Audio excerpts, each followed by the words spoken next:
All too often, people want to go out and see the weather. Some even drive around to check it out, and that's a bad idea.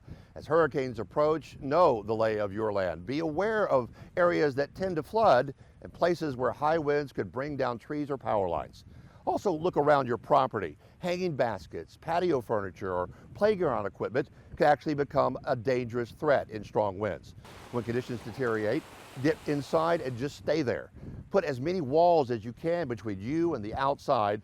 An interior room with no windows, like a hallway or a bathroom, is often the safest place to be. You know, have that safe place, have the contact numbers, know where your other family members are going to be in their safe place, because that's the worry there almost brings people out early. And don't come back out early. Wait for the weather service. Wait for those the announcements, the TV stations to tell you that the storm has cleared, but there's perils out there. There's down power lines. A lot of people make mistakes and go out and they're walking through not necessarily flood waters that are deep, but standing water could be charged by a down electrical line. And that's things you got to be very careful of. Because what happens is during a hurricane,